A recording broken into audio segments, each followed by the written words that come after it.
Hey, it's JJ here, owner of Scotland's original beard care brand, Braw Beard. Born in Scotland and enjoyed worldwide, Braw Beard produce high quality beard care products and a range of clothing. As the brand grows, so does our community, the Brawtherhood. With this show, I want to give you a further insight into the brand and the people involved. We'll be sharing stories, lessons learned, beard care tips, and interviews with our athletes and ambassadors. And generally just shooting the shit and seeing where the conversation takes us. You're listening to our brand new podcast, or should I say, the Braw Cast. So yeah, thanks for tuning in, and I hope you enjoy the show.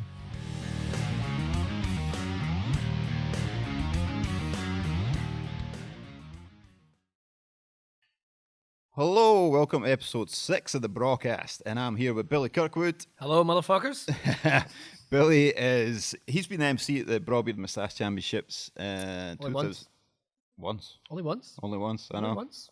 But you're signed up for next year, yes, right? The new and improved, you guys upgraded. Congratulations. Yes. Congratulations. You got the car with air conditioning and MP3s. Good for you. We sure did. Got that new car smell. So yeah, I first found out about you at the ICW. That's right. We started sponsoring Jack Jester. Yeah. He became our ambassador for the brand. Yeah. And went along to watch the wrestling at the garage. Okay. And you came charging out as the MC. Yes. But the kind of host there, right? Yeah. It's kind of like, I guess, like the ring announcer, Simon Cassidy, and the lead broadcaster, the commentator for the show. Yes. But I also, when you've got a comedian on staff, like ringmaster, I don't know, but I come out and I'll warm up the crowd and I'll get everything set for the TV show, because it is a TV show we're doing each and every time, and I love it. It's just my favorite, because I'm a comedian by trade. I get to go out and make some funnies and then off a fuck behind the desk for 3 hours. Well, that's it, man. You came storming out and just the whole crowd just warmed to you, and I was like, fuck, I need that guy for the championships. Oh, cool. So I got in touch with you, but you were busy for 2018. I think I was, yeah. 17. Something like 16? No, it'd be 18, because this is 19, right? Yeah. And then you Fuck, man. Yeah, I know, it seems like long ago. It was only February, but it seems like long ago. So so you came in for that. Yeah. And it was awesome. Cool. That was my first experience of it.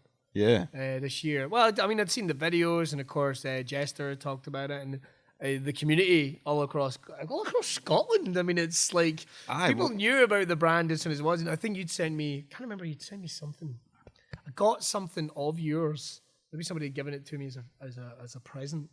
And everyone knew the brand, everyone knew the picture, and it's like, the Braw Beard. So people knew what it was, and I thought that was amazingly cool. It's good. It's amazing the following it's got now in Scotland. Yeah. Like it's kind of worldwide, and to an extent, we've got customers worldwide, but in Scotland, it's a lot of people know it, which is cool. And I noticed there's been a couple of wrestlers, maybe not name them here, but I've seen the patches on their tops and stuff. Yeah. A couple of folk. I think, do you know, I'm always a big believer in. Kind of sounds weird. It's like even in wrestling or any type of pop culture thing. You know, something if something's cool, people will gravitate to it. Yeah. You know, if something's like, and nothing over forced, nothing constructed too much. Yeah. Something that's quite organic. People go, fucking, I like that. You know, it's like, look at a guy like Lewis Capaldi or something that's fucking blowing the place up just now. He's not particularly, him and Jerry, guys are not particularly constructed, they just happen. And sometimes just let them, man. He's just being himself as well, Just let them. Just let them. Hilarious. That's what it is, man. I do. Man, Lewis Capaldi's, I've interviewed him once. Have you? And I liked him straight away. Like, I literally liked him straight away. And it's like, oh, this boy does really well. And then within like a month, woof. Fucking mad. He was like someone, I play song every morning. That's terrible. I should know what it's called. Something you loved. Something you loved? Like something like that. Is it? I've never really listened he's to a millionaire. Is he though? I've seen that video and he was well, the tax man. I've got to admit, is he waiting for the money coming in? I'm totally with you there, brother. I know exactly how that's any minute now. Making all this money any minute now. Somewhere there's like a colonel like fucking Elvis, just some JK like Rabsy Nesbitt office. You're gonna get the money's coming, son. Don't worry about it.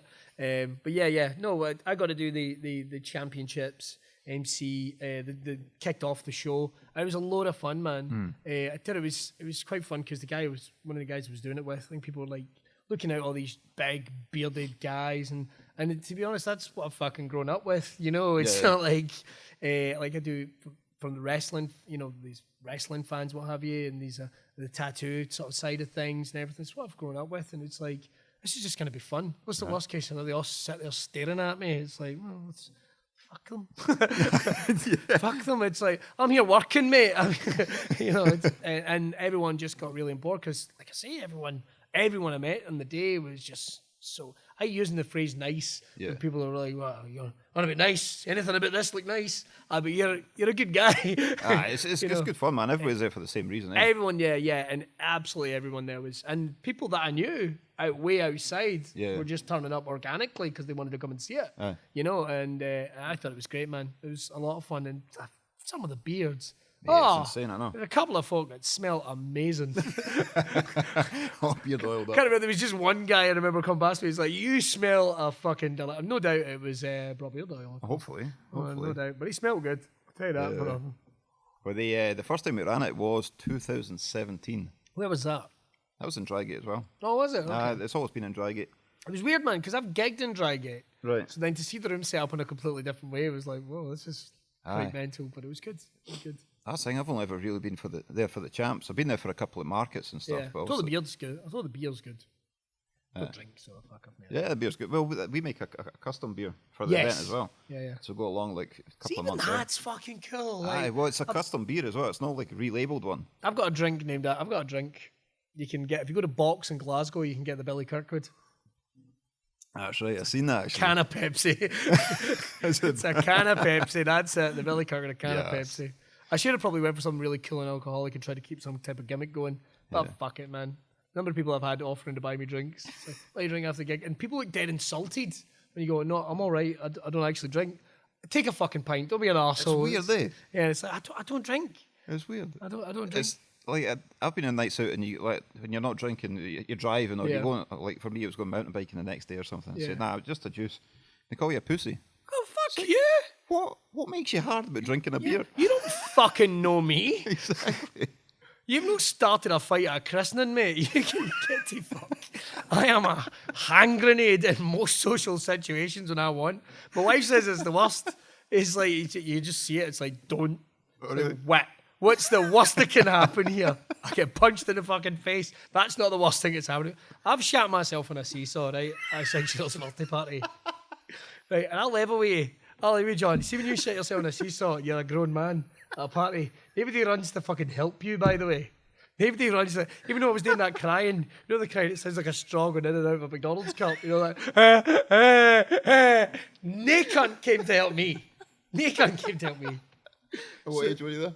Oh, I was 36. We're not long ago, man. We're not long ago. I've seen some horrible shit. I should warn you, that's a strong coffee, mate. Oh, is you it? Watch. I'm not helping you. Let's do this. Let's do this. Fucking hell. It was nothing to do with, I had a virus, I think. We're 7 minutes in. I've got 7 more. minutes in and I'm crying. It's a tragic life. Yes. It's a fucking tragic life. I knew it was going to be a good episode. Somehow I managed to get through it. But no, it was nice seeing all the guys and like I've done like motorbike rallies, and I've done the couple of tattoo conventions over in Galway and in Manchester and all that type of thing. Because I used to do a show called "Show Me Your Tattoo" at the Fringe, which I might be bringing back next year. Okay. It's all about people's tattoos and their stories and that, and it's kind of like, I hate using this phrase, but there's kind of a synergy between the scenes. Yeah. You know, like there definitely is. most people that have a beard probably have a tattoo as well. Aye. Apart from that one guy. It's like, fucking no, I will not have my skin besmirched. Totally. You know, like, and that guy's no coming. You know what I mean? That guy's no coming to any conventions. That guy's no buying beard oil. He's fucking living in a hell. He's sitting in a bus station somewhere trying to get, do you like my pen? Fucking, that's a pigeon's foot. You know what I mean? Just one of those fucking weirdos. I don't need those. So one thing I'm getting as I'm getting older, I don't need those fucking people in my life. I am weird enough. And I have a hard time with a lot of my own shit.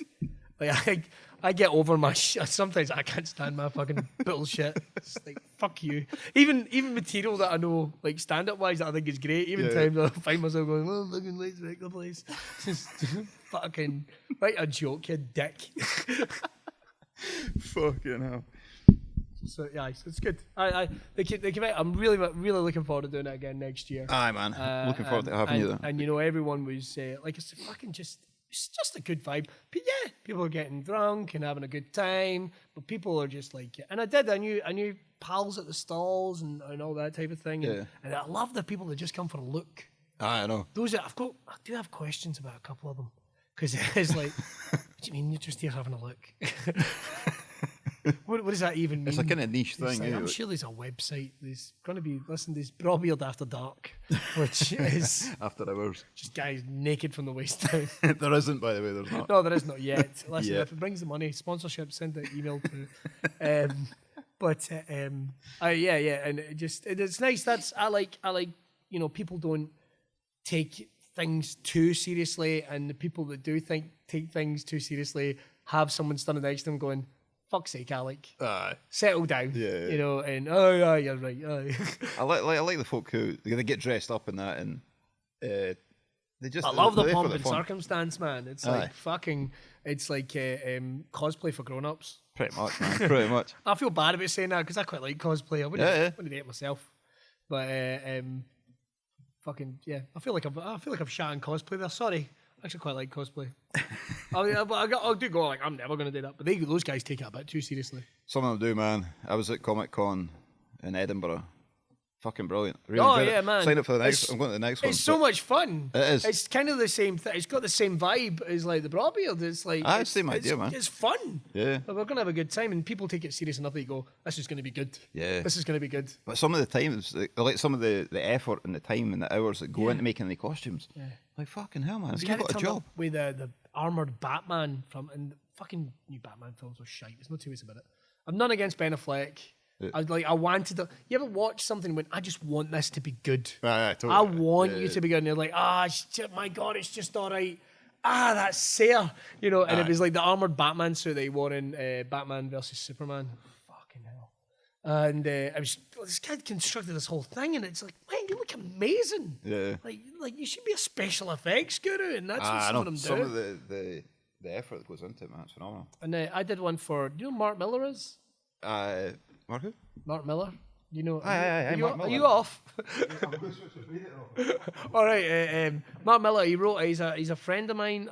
He's a big comedy fan, but he's probably best known for creating Kick-Ass and Wanted and The Boys, which is a new thing, and all this type of thing. Lives in Glasgow, and what I love about Mark is even though he must have had he's written for Marvel and all these big things, he's got his own deal now with Netflix. A huge deal. He's a huge deal. Right. Okay. And but he's very much grounded in Scotland. He loves being here and does stuff with the local community, Coatbridge, where he grew up.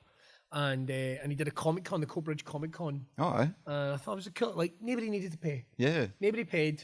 You came out. You could buy T-shirts. You could buy if you had the money. But if not, you came along and the kids from schools were getting bussed in and area. I just thought it was the coolest fucking thing. That's amazing. And he did this little cosplay and he asked me to host it. And this is kind of the thing. The hall was filled with folk to see these wee kids. Some of them really good. There's a pregnant girl. There was a little guy that had seen the new Spider-Man cartoon, which is Into the Spider-Verse, which my son fucking loves. Became a Spider-Man fan overnight with this one. He could quote this thing. If he has any Spider-Man gear, he is not Loki. He's Miles. And will only be referred to as Miles. He won't answer anything else. He won't I love you, Dad. I love you, Loki. I'm not Loki. Sorry, Miles. I love you, Miles. Which is weird because there must be some people that don't know what my kid's name is, like in the real world. And but he did this thing. So there was a little kid dressed like that, and some other ones that were good. A couple of folk took it a wee bit seriously, but there always is. And then there was this girl. I remember she was pregnant. I thought it was a costume. She had like a big bump with two baby's hands with like claws put on the end of them, like Wolverine. Yeah. Yes. And I was like, that's cool. And like, first of all, and it stood there for about a good minute going, so that is this a real baby? Like, is this a real baby? And she was like, oh no, the claws. I went, I know that, obviously. She went, yeah, it is. I'm due to give birth in like a week's time or something. Shit, really? That's amazing. So I'm getting ready to ring the, all right, ladies and gentlemen, here we go. We've got to pick a winner. And I says to Mark, he's like, because it occurred to me, I arrived quite late. And I was like, how are we picking a winner? It's like, oh, you're going to have to pick a winner. Oh, shit. And there's little kids, man. Oh, right, there's little kids. And I'm like, oh, fuck no. Just as it happens, this little kid starts walking up the middle. And I'm going, oh, where's this going? And he went, excuse me. And I went, what is it? I went, that's my mum. And he pointed at the woman with the baby. And I went, oh, that's good news because your mum just won 100 quid. Congratulations. Like, yes. Whew, Saved. got the fuck out of it. And everyone was like, because technically it's like, it's his fault technically. Yeah. There's no runner-up prize. Won it by default. Yeah, I think I say everyone gets to come in free next year. And I kept lowering the price. That's class. I kept lowering the price. I kept saying like it's £100. And halfway through, I'm like, folks, someone here today is going to win £43. 12 quid. Someone's walking away. Someone owes us money. That's what you get for coming in free. You owe us. Yeah. The But, prize. so I love stuff like that, man, and I love. That's why I feel such an affinity for the BrawBeard brand. I think because like, it feels homegrown and the community is. And you like, there's guys that are coming from all over the country, which I thought was really cool. Yeah, all over the world. Yeah, there's a fellow from Austria. There was Austria, Germany. There was a guy came over from North Carolina this year. That's right. Oh man, I think that shit's cool. Last year there was a couple came over from Portland. They got engaged on stage. Guy from Iceland as well. It's mad how it's turned out, man. Because when we started it was just like the Brawtherhood. That's our kind of community. The Brawtherhood. So they were kind of saying, right, we should have an event of some sort so we can meet up just in a pub or something. Yeah. I was like, nah, I need to do something a bit bigger. So we thought, right, we'll do the Beard and Moustache Championships. Yeah. Because we had been a sponsor on the British Beard and Moustache Championship. So I thought we'll do our own version of it. And that's what we've done in Drygate in 2017. And so I put it out Facebook, just let Facebook do its thing. And then I started getting entries for Austria and Germany for the first one. And it sold out before the event, like a week before the event happened, it sold out. I was like, fuck. Hydro. Imagine. Nah. These things happen. Like you look at it's weird. Like you think about like Comic Cons. When I was a kid, when I was a kid, that wasn't. No. What the fuck is a Comic Con? Being a village hall, so I'm just enthusiast. Yeah. My brother, he won't mind this. Fuck it. He used to run a Star Trek Appreciation Society, right, called Air Trek, that was based in Air. And Air seemed so far away from home. But he did these big marathons of people sitting in fucking rooms watching Star Trek episodes. We got some videos sent over from the United States. Woo! These haven't even been on Sky yet. Fucking hell. And we'd sit and we'd watch these. Like I remember like Deep Space Nine. It was like, we've got a copy of Deep Space Nine. We've got a copy of Deep Space Nine. It's like, fuck, really? And we also watched it. But even, so it was little, but there was always like an appetite. Yeah. When you look at like Comic Cons, like MCN and stuff in Glasgow, fucking huge. Massive, I know. Could do with being a bit better, guys. Just a point of order. You might want to get some shit sorted out. Email me if you want me to tell you some of the stuff. I'm not going to give my ideas away for fuck all. Nah, fuck that. But listen to your fans. And I think that's kind of transferred over into this. It's people are more open about their fandom with things now, which I think is fucking great. Because like even as like a wrestling fan, like I'm a lifelong wrestling fan. Yeah. And it's kind of like a dirty secret. Like it's alright when you're a wee guy. Yeah. Even when you're a teenager, man. And I'm not one of these guys that gave up. And I do call these quitters. Well, I was a fan of it when I was a kid, but then I kind of drifted away and I started. Yeah, that's me, man. I'll admit it. That was me. Shocking. But I was always into it. But then my tastes changed a little bit. Like I still I realized there was more to the world than WWF as it would have been at the time. Yeah. It was like ECW and there was like Japanese companies and all that. So that kind of became my hobby, was tape trading and watching stuff like that. Yeah. And then before you know it, like the Attitude Era happened and everyone kind of got back on board again and then came and went. So it's kind of cool because I did my dissertation at uni about wrestling. Oh, did you? How pro wrestling was a critique of American culture. Because if you actually track it over the last 20 years, like every time something big, boop, and it comes, boop, and it comes. And it's actually why I believe that WWE is in a place just now, because I don't think they have embraced some of the changes enough. Right, okay. I think they're playing too safe and they need to look what's outside. They're like Nirvana could have died in its hole, right? When they did the, here's this new band, Nirvana, or that grunge scene. Yeah. Could have died in its hole. Yeah. But it became popular on the ground and then it gained momentum. And that's how fucking things happen. They don't just and then you get stuff like, here's Jess Glynn. Who the fuck's Jess Glynn? Right? Here's Rita Ora, and these things are all popular for a bit. But they leave a sour taste, and that's just not something I'm interested in. I don't like beige. I don't like beige. I don't like stuff like that. It's boring. I'm going to find myself, and every time, I think everyone gets into those fucking worlds where they're like, well, I'll just do this for an easy life. Just play it safe, eh? You find yourself, picking up fucking peppers and fucking Asda and going, oh, these will make a nice fucking... these will make a nice goulash or whatever. Posh cunts eat, I've no idea. But and it's just like, start a fire, go home, do something. Fuck. I know, man. Like the whole wrestling thing. I was a fan when I was a kid. Yeah. I remember going to see WWF at the SECC. I don't know. Yeah, man. I was young. Macho Man Randy Savage and that. Sweet. That was good. Bushwhackers. Remember they were there. Fucking Bushwhackers, man. I know. They're two of my favourites. Brilliant. They were like, see, the thing is, they came to WWE. And that was like an easy gig for them because they'd been like really violent death match, like really like uber violent. Matches, brawlers all across like Canada and North America as the sheep herders. Yeah. And they were like fucking badasses. Yeah. And then somebody basically phoned them up and went, here, do you want to come and do like a sort of family friendly gimmick? And you don't have to do it like smacky cunts over the head of the table and I'll pay you more money than you ever paid your life. Yeah, all right. That sounds quite good. Yeah. And then Quentin had fun and fucking the Bushwhackers. Everybody knows who the fucking Bushwhackers were. So I like stuff like that. I actually really like cartoony. Like it's kind of weird because like ICW is over 18s and what have you, but and I love ICW and that style of wrestling, independent wrestling as it is right now because it is so different. It's like music, man. It's so different. Then you get but I also quite like cartoony stuff. Right, okay. I do like the big gimmicks like the fucking like IRS. He was a tax man. Yeah. Come on, I'm a tax man. Fucking boo! Like, you're already angry. You know, like the $1 Million Man and like these things are all kind of. And it's funny because you do. And I reached the same stage as everyone else. I was like, these cartoony gimmicks. Got a guy coming out. He's a rubbish man.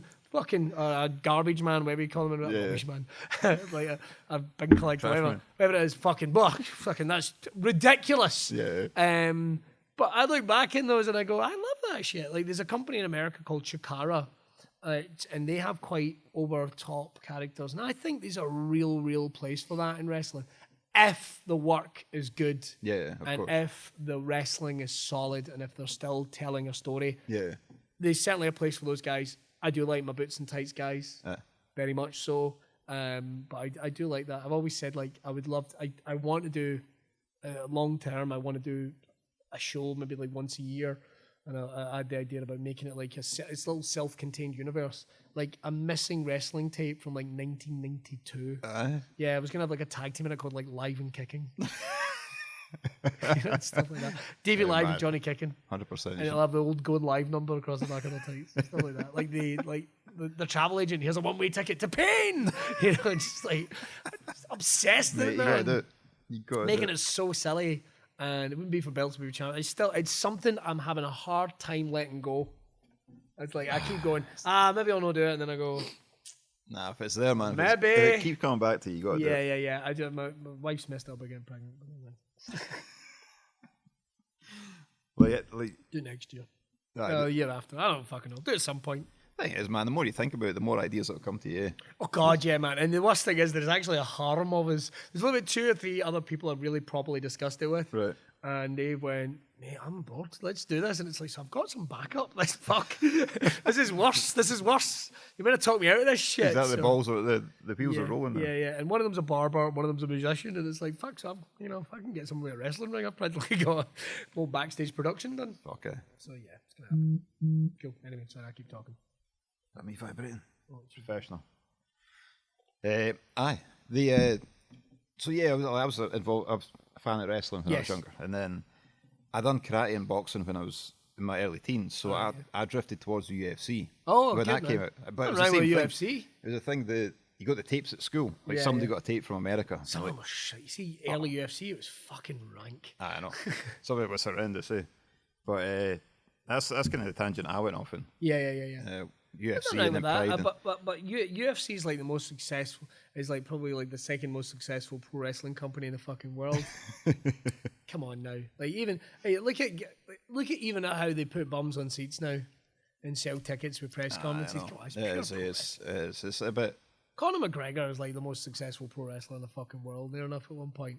I mean, I don't know if he's ever going to go back to UFC. Says he's not. I don't know. They keep hinting he is, but again, that's maybe just hype and promo, I think he'll probably end up in... Well, it'll be a lot of money to bring him into WWE. I don't see it. Ronda Rousey made the jump, didn't she? She did, and very successfully as well. She was actually very good. I was there when she made her debut match. Was that WrestleMania? WrestleMania, right. And 80,000 people went, oh, you know. She looks the part. Like. She's not bad, and she was great. And if she comes, I think she might, for her it might be an itch she's scratched.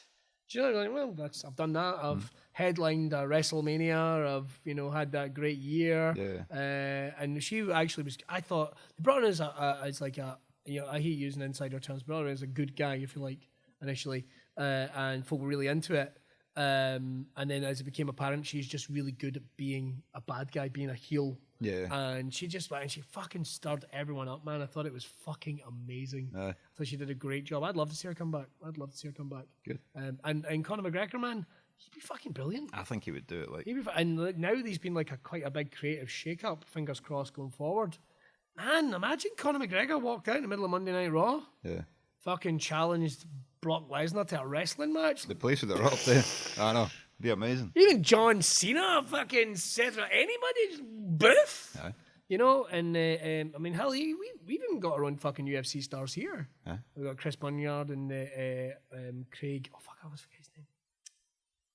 The Bear Jew. Bear Jew. Aye. And Robert Whiteford, he was. Oh, he yes. was the first Scottish guy. Yeah. in the UFC. So we've got fucking just amazing talents. I know. And I love Bear Jew's a fucking tank of a boy. Yeah. Let's get him in a ring, man. Let's Get get him in, some training, get him in a ring. He's been at the ICW a few He's been at times, ICW once. He knocked the guy's fucking lights out one time. And it was incredible. He's a really talented guy. Now, lovely guy as well. I'd love to see those guys make a crossover. That'd be great. I know. It would be cool. Yeah, it would be cool. But I think it'll happen sometime. Sometime down the line. Floyd Mayweather, he turned up at the WWE as well, didn't he? He did, man, and he was not shy. Again, he had a match with Big Show. That's right, he scaled Big Show. And kudos to Big Show, who clearly meant just punch me. And it looked like a serious hit, like. Yeah. Oh, definitely. But I think it had to be. Aye. Like, well, you can't fucking pull back on it because you're Floyd Mayweather and I'm the biggest fucking athlete in the world. Yeah. So if you have to give it your best hit. Like I'm a wrestler, man. I can go, oi, totally. and fall down. But if you make it look shite, then and the match they had was bloody entertaining. That's the whole thing. The whole world's watching as well because it's Floyd Mayweather, right? Yeah, it was bloody entertaining. Yeah, it was bloody entertaining. My mate brought me back one of the dollar bills. All right, it came from the sky. He brought me back a dollar bill. Yeah. Yes. I didn't go that year. I don't think I'm going to WrestleMania next year. I can't afford it. Unless something happens, I don't know. Unless I sell out. Unless somebody phones me up and goes, "Hey, do you want to do a family friendly gimmick and I'll pay you a fortune?" Yes, sir. 100%. Get me on the flight. You don't need to suck my dick, Billy. Consider it a bonus. Well, you get business class across the WrestleMania next year. I want on my deck. Get rid of. So I'll do that. Clear your deck, suck my dick for 10 minutes. All right, okay. Hey, that Billy Kirkwood suck my dick. I cleared off my deck. On my house. Fuck you. That's not bad. 28 minutes in. Sorry, mate. I'm looking forward to 45 minutes, what we've got lined up for that. So, involved in wrestling. Aye, so I was into wrestling when I was younger. Yeah. As most people were. Yeah. Got pulled in with the UFC, started watching that. And then I started to come back to wrestling with ICW. Okay. Because I just started popping up on YouTube and stuff. Yeah, man. Skits with the wee man. And it became a phenomenon. Aye. Like an actual, like British wrestling. And I'll argue this with anyone. It's the sort of reignition of it kind of was birthed from ICW. I mean, there were other companies coming up, Progress and RevPro and PCW and other companies, but ICW became crossover. Yeah. Like we had Insane Fight Club. We were just in Dallas, of course, put together. What he put together was just clicking with people and clicking with the guys that were the fallen wrestling fans. Were the guys that had sort of went away and then they were, that's a good night out, and and the fact is, I mean, even I knew of ICW before I became involved with ICW, and even just feeling, I was like, this is great. I really like this. And then obviously there was Insane Fight Club and Vice documentary, and it just blew up. There it is, and everyone was able to really get on the back. I'm not saying get on the back of that, but it was almost like we were the first ones to open the door. We were the first ones to open the door, and then there was other companies that became successful, and there was a real. But I mean, it's people coming from all across the world. At least at one point, we're coming from all across the world to wrestle here. Yeah. wrestling, and not just do the camps and Butlins and all that. Like fuck, I was in a kids show once, right, called Stakeout. Right. It was a kids prank show, and we were down at Butlins and Bognor Regis. Right. And I was finished filming by like 12 o'clock every day, so I would go and watch wrestling. And I'm not even making this the fuck up. On one of the shows I saw, where Bryan Danielson, Daniel Bryan, Colt Cabana, Chris Hero, Cassius Ohno, Tyler Black, Seth Rollins, on this one show at Butlins and Bognor Regis. Oh, really? I mean, I'm not making this up. Right, so it's always been a place that people wanted to come and learn their trade. Of course, so. And ICW just made it, and it became a phenomenon. I mean, I think, and don't get me wrong, I think like the guys in WWE, I don't think they were resistant against it. But you tell me that somebody didn't see 6,000 people at the Hydro, the biggest wrestling event in like 32 years, and went, pay attention. We need to get some of that. We need to start paying attention to this. Yeah, and now there's a synergy between us and them, and ICW's got stronger. It's like a stronger foundation, I think, that it's ever had right now. And things are doing great, and big plans from what I'm told. Good. So we see the enthusiasm for the fans as well. It's like a gig atmosphere. Yeah, The first time I went, I also seen it on YouTube, seen the Fight Club thing on BBC, and then I went to a show just after we got involved with Jester. Yeah. Went to the show at the garage, one of the Fight Club tapings there, and it was amazing. I took 5 of my mates along, and it was just like a gig atmosphere. It was fucking awesome. Enjoyed the whole night. So went back to a few after that. Yeah. The ones I could make it anyway. At one point, like we were touring all across the UK. Yeah. And we still will again. But I think it became about, right, we need to start moving this in the TV direction. And like I think Dallas was always a big believer of, let's let our work play out here. And obviously Scotland was the foundation. This is our identity. But we wanted to be international. And man, we were at one point, we were all over we were away for weeks on end. And it was great seeing just up and down the country the reactions, just the reactions to it. Yeah. And even now it's like still white hot. We're into this month. We're at Shug's house party, at SWG3, which is going to become a regular venue for us, which we're really excited about. Yeah. Because like we had Battlelands, of course, and we used to have the O2 Academy. But sadly, that's the ABC, I should say. Yeah. And then we're going to be doing stuff at the O2 Academy. Or is it the O2 Academy? We're going to be up for 2 nights. I'm always doing this. It's SWG3. No, is it? I think it's O2 Academy, man. I think it's O2 Academy, isn't it? Yeah. It's Fear and Loathing that's SWG3. That's it. Yeah. That's why. I knew it wasn't right, and I should have known that because I did the fucking voiceovers.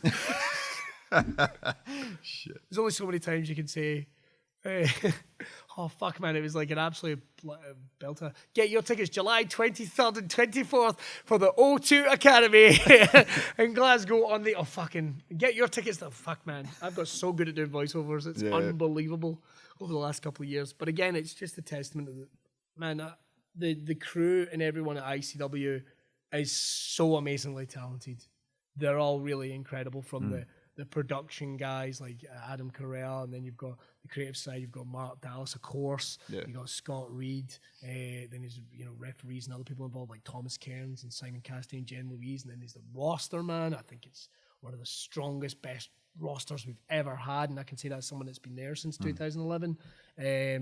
Man, I just think it's it's great, and I'm still delighted and still excited. Still excited when show day comes around.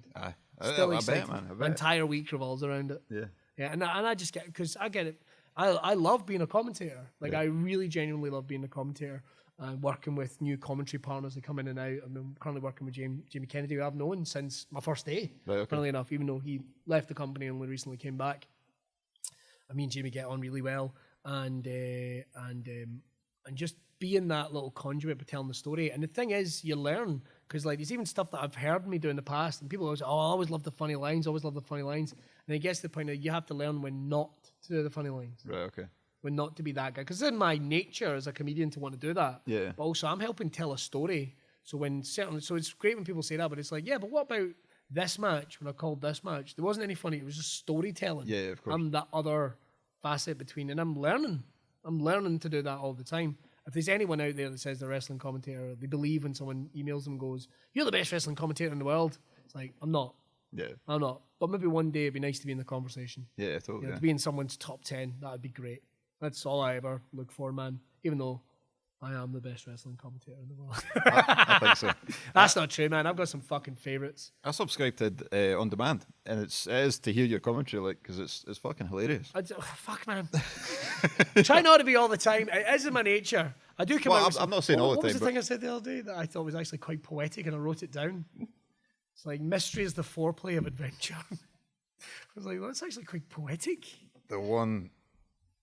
Oh, I don't remember them, man. I do not You'll remember them. this one. All right, go on. I can't remember who it was against, but one of the females slammed Wee Man, and you're like, if I know Wee Man, what's it? You know the one. If I know Wee Man like I do, I can't even say it. Oh man, like he got slammed. Who did he get slammed by? Neil was. I think it was Jokey. No, it would have been Abel, or maybe it was Kaylee Ray. I can't remember. Oh my god, I've done it a couple of times, right? And Neil's a really good mate of mine, right? I love him to bits. He's Neil Bratchpiece is one of the most talented. He's he's a great actor, amazing writer. I love what he does in ICW. He's a funny man as well. He was the guy that kind of pulled me into ICW. He was the guy that pulled me into ICW because I knew that he'd started doing it. And we were both wrestling fans and we were mates.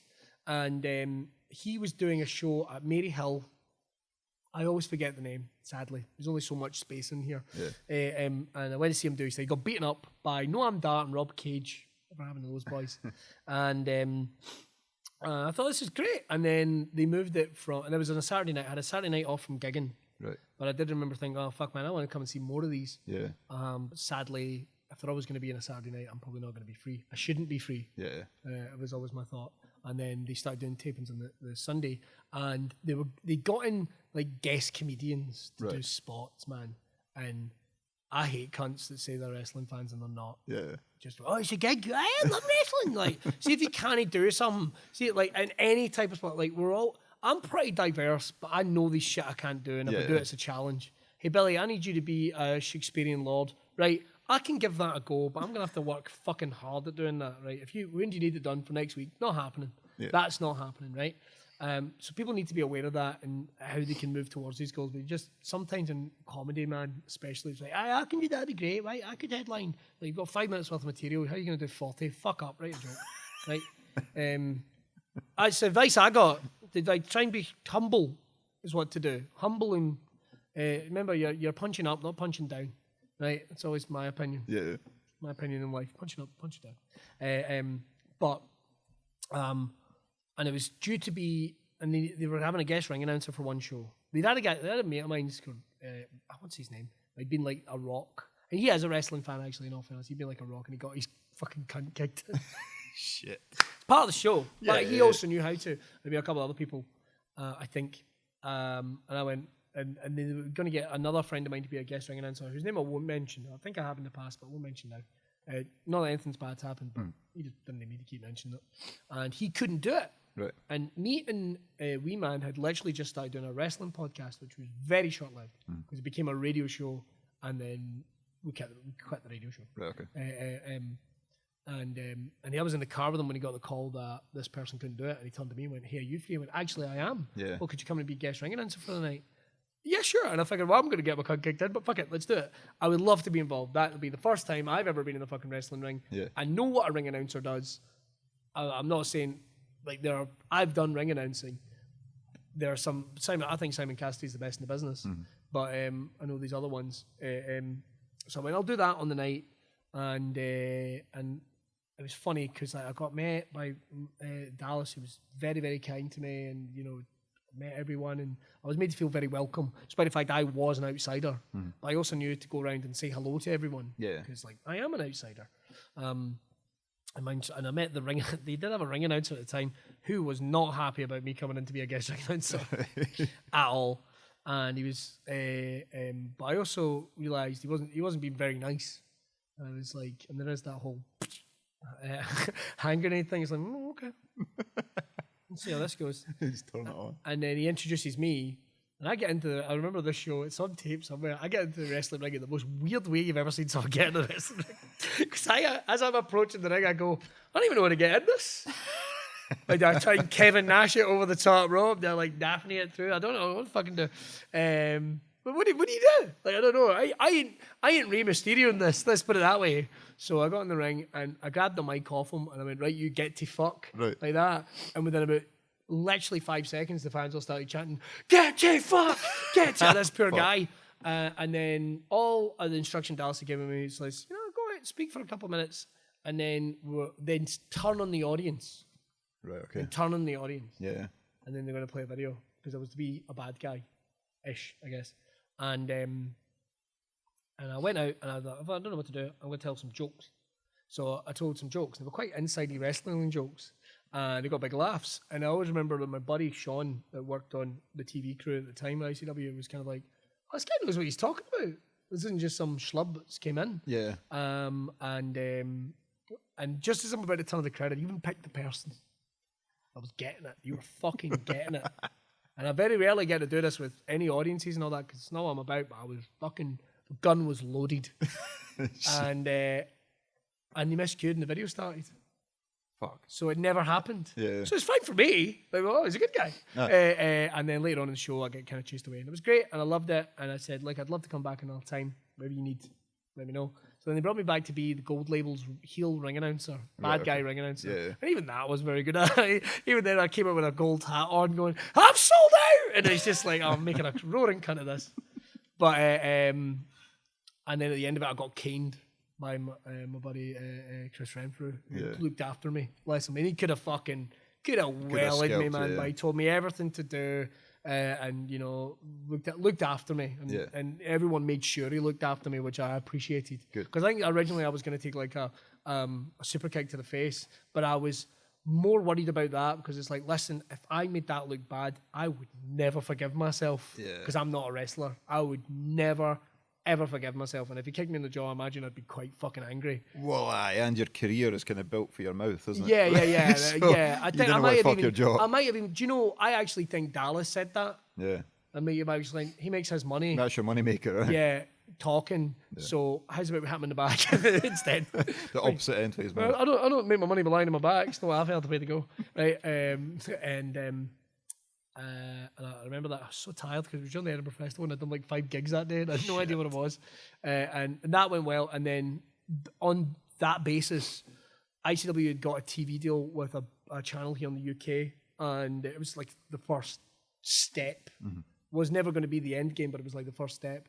And Dallas had went, listen, we'd love you to come back and be a ring announcer again. Mm-hmm. And it's like, okay, I'm happy to do that. He says, but we'd love you to commentate our TV show. I was like, all right. And I had went, well, I don't think I should do both. Because I think that's a bit, makes it kind of like low rent. And he went, oh, completely. Right, okay. Be the ring announcer for these shows, and then commentary, and we'll get someone else in. I recommended someone who I knew, going, this guy will be a great ring announcer. Yeah. I have a habit of getting ring announcers jobs. I think I got Simon came into ICW on my recommendation. People knew about him. He fucking he's the best in the business right now.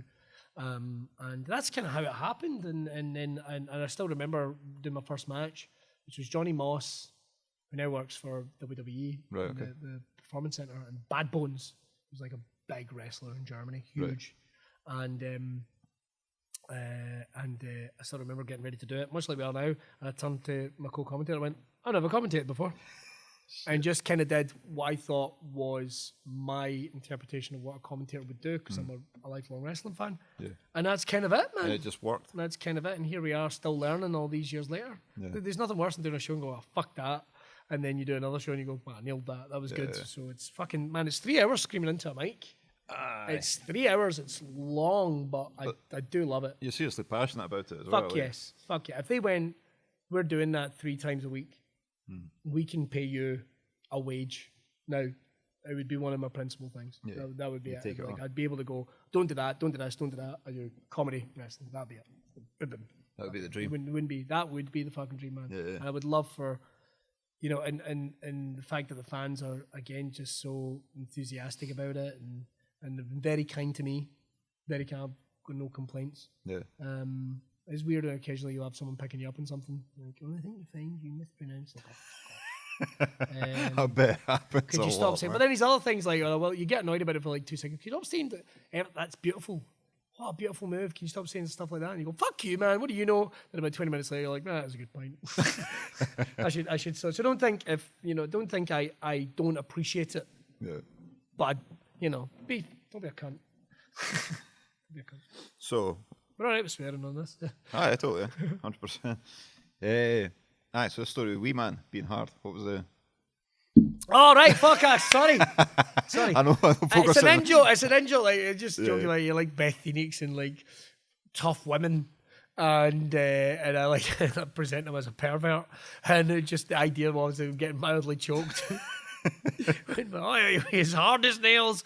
And then like I think like later on in the show someone else gets like body slammed or something. He's not even got anything to do with it. Like, I never know, Wee Man like I do. Somebody will be as hard as nails. Just the idea of violence made him get a huge offensive ripping erection. And I've ruined some of his biggest moments. I try not to now. Right. Because like there we go. He is cutting a promo. 6,000 people at the Hydro. It's a big day for everyone. It's live around the world on pay-per-view. Yeah. And Wee Man is most famous. It was most famous, I would say, for the song he did. He didn't. Did he actually only was in the video and mine belonged to? What the fuck is it called? Hear You, That'll Be Right. Aye, yeah. Is it like a swing part with Bolly Buckfast? But that's like what got everything started. Yeah. And I'll say this in the record, man. Like. Everything he's written and his raps and all that type of stuff, he's so much better than any of that, man. He's stand up, fucking just so much better. That's what he's known for. That's what gets the ball rolling. Yeah. Honestly, if you like those videos, that video, go and check out the stuff he does now on his Facebook page, like the fucking world's worst pedo man. Fucking Jesus Christ. anyway, and he is 6,000 fans. Kind of promo. I think it's on the Dudley Boys. I cannot recall his kind of promo. He's in the ring, he's looking around, fans again. Just as he brings the microphone to his mouth, I go, do the song. Just do the song. Because there's a running joke that he gets asked all the time. Hey, do the song. Yeah. Like we actually did a gig together and this guy coked out of his head. Like normally if you got like a green room or a performance room, people just won't go in there. Yeah. But these guys just followed us in. Shit. And he's like, here, mate, do the song, I'll start. Hear You, That'll Be Right. And this guy's just going, and I just saw the colour go from Neil's face. So the running joke is, even when we did doubles, just like, you can always do the song. Not doing the fucking song. Okay, I love you for that. And he has done some gigs where, oh man, some of the fucking gig stories are always amazing. But he's had some fucking horrible. Just like engagement, like we wanted to come and be the Wee Man after George Bowie does GBX. Amazing. Okay. So I've ruined big moments in his wrestling career. I've ruined that big moment. I don't ruin any other ones. And listen, he comes out and cuts his promos, and I know for a fact he's delighted when I pop, when I laugh at his stuff. Yeah. It's like I know I've done well if I hear you laugh, and I'm like, oh fuck, I feel really bad because half the time like I turn my mic off so you don't. Because I thought it was really unprofessional me going, ha ha ha. Yeah, he buckled in the commentary. He's having a go at a good guy and I'm pissing myself. It's like, I probably shouldn't be doing that. Oh, man. My sense of humour is my biggest fucking Achilles heel. That's what makes you. I know, but it's fucking horrible. It's horrible. I'll constantly fight against it. It's a nightmare. Even like doing the radio, like I do in the mornings, which is like another version of me. It's like a PC version of me. It's like a really, tries to be. It's a family friendly. I don't know how to put that. It's another version of me. And then people will come and see you do stand up and they'll go, "What the fuck is it?" Because totally it's two completely different people. Yeah. And you almost want to say to the people, like, if anyone gets you, like, "I've heard you in the radio in the morning. I don't like you in the radio," and you go, "But that's not me." Yeah. Like, you should see me do. Well, or even worse, you'll see people go, "Why can't you be the stand-up guy on the radio?" It's like, because I can't. Like, nobody, for a start, a lot of people wouldn't fucking listen to that. Yeah. And also, like, man, what a fucking nightmare that would be. Just effing and fucking black. Imagine, I'd go mad in a month and a half. At that time in the morning. Yeah, fucking aye. You start talking about weird shit. Like, you think Illuminati are real? Phone me in 01292. You just start going off your mind. Here's a rumour I've heard. Apparently women get, I've seen horrible things. I got my dad wanking at a set of playing cards. Like, that's what it was. Is I got him nudie ones. I got him nudie ones from Amsterdam, right? and I came in his house and I saw him, and there he was. And I'll leave with you, John. I watched for a minute longer than I should have, because he had a swipe and pump motion that I thought was very impressive.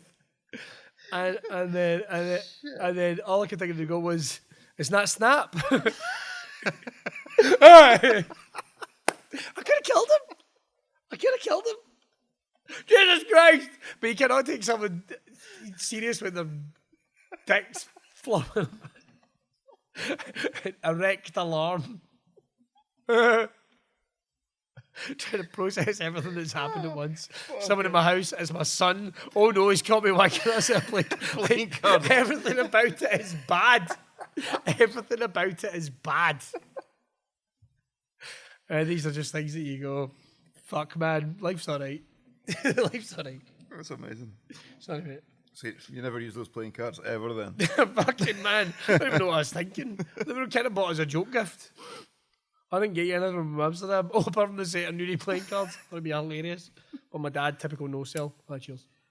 Turned out to be a good present. So it would seem. Yeah. God. Go to his house. Anybody want a game of Jim Rummy? No, I'm alright. I told you. I'm alright. I don't know what that means. I'll bring along cards this time. Put your top off. Put your top on, Davey. Don't want to touch that fucking kerplunk set I got him 2 Christmases. Don't think he uses it like a fleshlight. You know what a fleshlight is? Google it.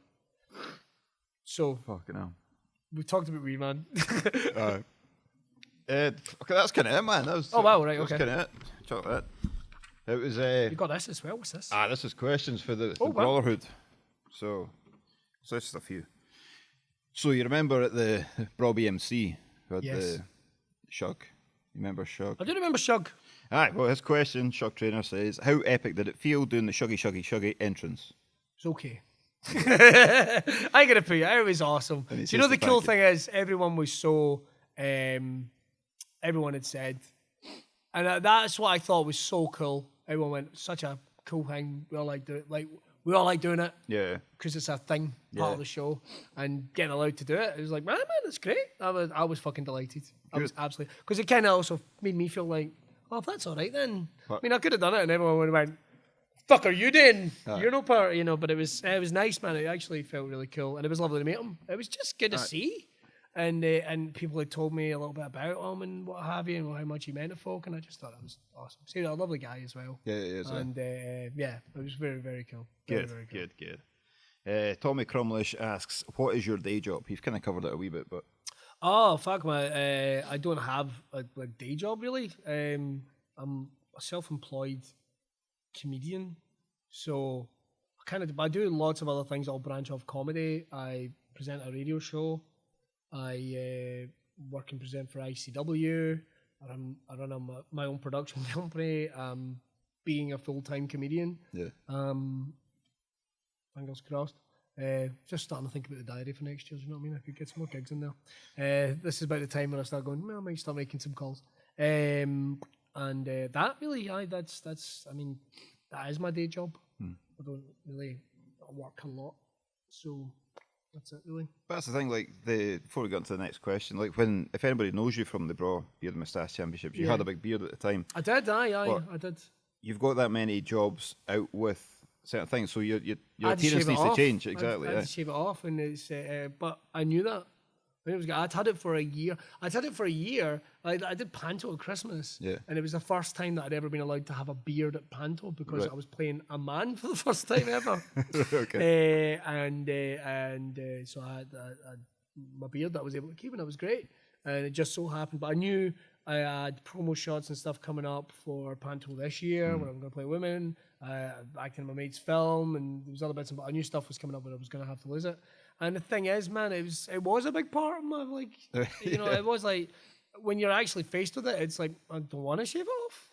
It's like I don't want to shave it off, and that was more than but I also accepted that I had to. You had to, yeah. It was kind of cool. The grey started coming as well, so I was like, oh, good. So next time I'll have it, I'll have a bit more grey in it. Yeah. So I'll probably start growing it back. So I've got a wee beard now actually, which I'm not in a rush to sort of shave off. So I'll probably let that grow in a wee bit, and then fuck it, round about November, I'll probably have to think about shaving it off again. Yeah, for panel. The process will start. It's just one of those things. Just one of those things, you know, I mean, well, fuck it, if I got cast in a film, you know, I could get cast in something and they might turn in and go, yeah, stuck in the hair? You know, and then I'm going to ask that fucking question. So, and I've had my long hair for about fucking 12 years. Oh, really? So it's like... If the job came up, you'd have to... you know, I'd have to think about it, but then I can always grow my hair back. You know, I can always grow my beard back. And and don't get me wrong, when I got it shaved off, I went to a fucking top-notch barber to get it done. Yeah. So I was like, this is happening, it's happening properly. Giving it the respect. Giving it its respect it deserves. And sadly, it's part of the job. It is, man. It's part of the job. Until BrawBMC goes huge, and you guys need like a presenter for your weekly TV show. Or you can take over this gig. Mate, let's do it. Right, okay. So. when you're retiring, you're just sitting there on your boat somewhere going, everyone remember John? I remember John, he just won the lottery, man, and he just never saw him again. Just vanish. Right, so Lindsay Houston. Yes. He asks, this is his question. Okay. How did it feel being approached by the best beard care company in the world? Cheers, Lindsay. Nice. To MC the BrawBMC. I was fucking delighted. Again, we got to know each other a wee bit, which was cool. And I knew, obviously I knew, Jester, what have you. It was amazing. It's, you know, the coolest thing about what I do is when new things come up or stuff I've never done. And the thing is, it gets to, like, I think you're at a point in your career where you're like, well, am I going to get away with this? This is going to be all right. But I also like the idea of a challenge. Yeah. So, well, that sounds, well, I've never done that. That sounds, right, let's go. You know, like, it's to still learn. And I love the idea that I still get to learn after all these years. And I could have went like, and everyone was so nice, and you know, I could have went out, well, you fuckers, or whatever, you know, whatever way to start, and that could have been like, that's not the way to start the show. And also, you know, obviously, your better half were there, and you could tell me more about it, and God, your missus looked after me like amazingly well. It's like, listen, this is how, but because you do gigs, man, where people give you nothing. Oh, really? He was like, oh, there's a microphone, all the best. Yeah. You know, it's, well, fuck, right, hello. Just parked on the stage and then you go left it. and go, hello everyone, my name's Billy, and it was like, we don't do names here. You know, or something like that, or you go, am I right to swear? And they go, aye, and it turns out, no, you don't fucking swear. Oh, really? Like, shit like that happens, but you guys made it amazing, and like I say, everyone welcomed me, and I already was a fan of the brand, because by then I'd been using the fucking beard oil, and I mean, I'd bought stuff, like, I'd bought stuff, and it was like, so I was fucking delighted, and I had friends like Sandy, did the photography and what have you, and Jester, and a good couple, like you say, a good couple of other wrestlers, and bands. I know a couple of bands that use the stuff, or members of the band. So, man, I was fucking delighted. Good, man. And the number of people that I'd said to, oh, I'm doing this, well, that sounds fucking cool. Yeah. I'm going to go to that. So, I don't know what people expect, though. And I loved, do you know what? I fucking knew everything was going to be right when you went, there's a category for people that don't have beards. Fake beard category. Man. And I remember going, that's cool as fuck, because that's inclusion. Totally. That's inclusion, and I like that. Yeah. I like that, because I think even, it sounds like I'm having go at cosplayers again. Even then, they can be this snobbery in areas. No, this isn't for you. You can't be involved. Yeah. No, really? Nah, we've got something for everyone. I love that, man. I think that's fucking great. Yeah. I think that's fucking Over 18 only. I'm all about that. Stephen Carson, what is the worst heckle and your favourite comeback? Stephen Carson. I know Stephen Carson. He's in Belfast. I know Stephen Carson. Yeah. Maybe you do. All right. I say he's in Belfast. I've met him in Belfast. Best heckle. Like, fuck, man. I don't tend to get hecklers. No. Like, I've had someone go, you're not funny. And I've stopped and I went, does everyone else think I'm funny? Yeah. Fuck up. I think the worst heckle I personally have ever had, I remember getting it was a good gig, and this one guy, he was being an arseholes, and he'd been arseholes all night. And I literally went, mate, you're ruining everyone's night. You wouldn't go around in front of someone's telly and dance in front of it when they were trying to watch a DVD. Yeah. Taking money out of these people's pockets. Shut the fuck up. And the guy went, oh, maybe I'll just punch your cunt in. And I stopped dead. And I'm not a tough guy. I applaud violence. But I remember leaning down and going, see the fight and the move in your head. It's one punch and I go down and everyone gets up and cheers. Yeah. I assure you that won't happen. I will fucking hurt you while you are swinging at me. Yeah. Even if I lose. So shut the fuck up. Anyway, right, and this guy went white as fuck because I dropped out a character, so to speak. Of course. I remember I was so offended that he was causing a disturbance for the audience. Yeah. Because it's a privilege what I do, and for people to pay money on a night out, and I'm part of that night out, and for anything to impact their night. If the guy sitting next to him, 2 or 3 next to him, has not paid to hear this guy be a cunt to the act that was on before me or the act that was on before them, and that's what he was doing. That's like I can't remember, man. I've heard horrible things said to female comedians. I won't repeat. More than anything, and I think everyone loves it. Oh, it's part of the show. I'm helping out. You know, I'm quite open to interaction, but it's got to be in a certain plane. Well, you're still doing your job at the end of the day. Yeah, exactly. But don't think you're not helping out. Like, and this is the thing. Like 95% of hecklers, it's not coming from a bad place.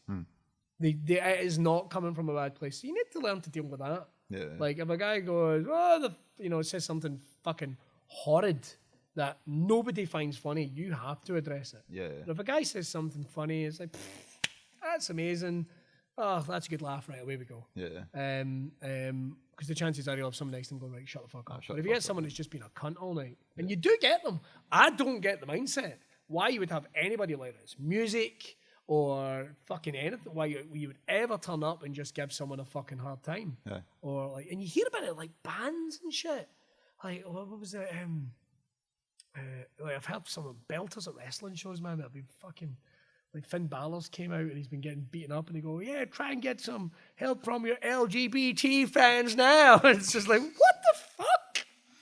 What the fuck are you talking about? Favorite heckles ever, man. There's some like standard responses. I think I think some of the worst things I've ever, I'm trying to think of. I do have some lines that I do say. Start trying to be quiet. You're ruining the flow of the show like a bad tampon. Jeez. Right? It's like, I don't have the time to spend on you. Your parents didn't. Shush. That's going to shut you up. Like. Yeah. And what, he's going to get angry? It's like, so what are you getting angry at exactly? The fact that you were being a cunt and I responded?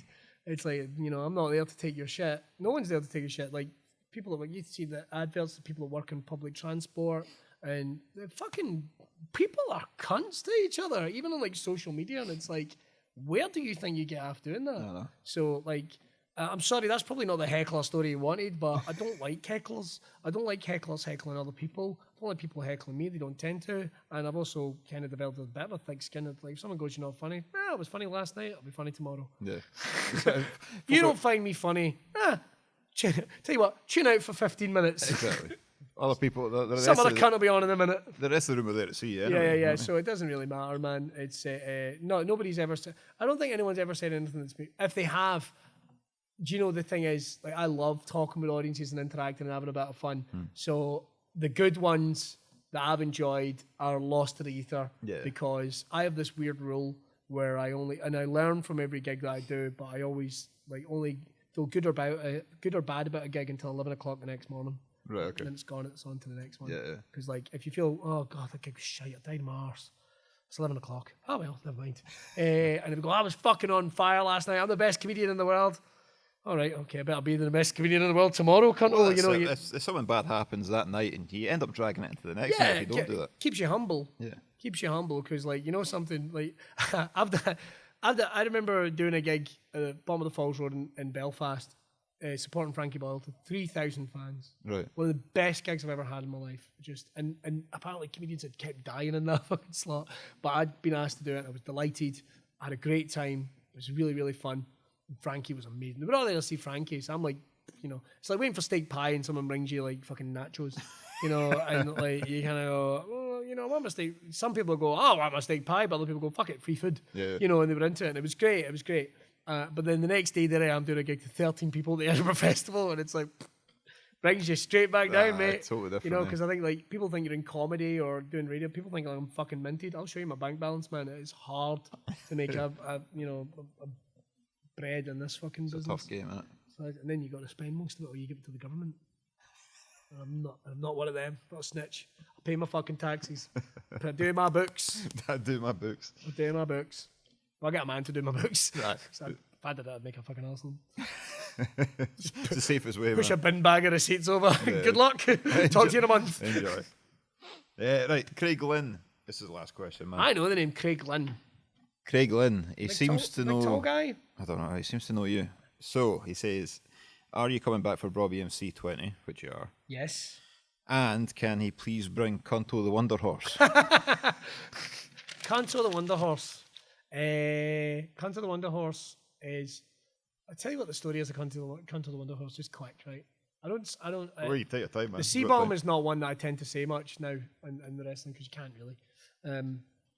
But I used to have various different theme musics, and then he said, "What theme music do you want?" I went, "Crazy Horses," and I got a band made a version of Crazy Horses just for me, and I loved it. And I just was like, I feel like I should have a horse. And so I came out with Conto the Wonder Horse. It was horse to stick. I did an advert for this comedy club up in Aberdeen called Breakneck Comedy, and I played William Wallace in it. Okay. And they gave me a little horse to ride about on, and I took it. Can I keep this? And that became Conto the Wonder Horse. And I turned up with him at our Fear and Loathing show in, I will say Fear and Loathing 8. I might be wrong. Right, I'll say Fear and Loathing 8 at the SCCC. I think that's right. No, that's not right. No, hang on. No, 11, 10. 9. I think it was 9. Right. I think it was 9. And so I came out with this, and then I got a T-shirt printed with Conto the Wonder Horse, and the fucking T-shirt sold like hotcakes. Yeah. And I was all fuck. I really should have put this through like ICW properly. Like we couldn't. The guy that actually made them went, and it was just a wee company went. We have to take these off sale. Like I can't. I run a business as well as this. I can't do these. Yeah. And so I never really sorted it out. And so my mascot was Conto the Wonder Horse. And then I put him on the bottom of top of my baseball bat. And I haven't brought him to ICW shows for a while, which is funny. Craig says that because I've been thinking about bringing him back. Oh, really? I think I'm going to bring him back at the end of the month. Oh, there you go. So it's a wee exclusive. Conto the Wonder Horse will make his return at Shug's house party. Fucking have there you go. It's official. There you go. It's official. Conto the Wonder Horse. So I think I would like to bring him to Brawbeard, but I think part of the problem is no one else would give a fuck. Who's this guy with? I don't know what fucking is. Where's he escaped from? So, just me with a hobby horse in the end of a baseball bat. It's like, well, I don't know. So, we'll watch this space.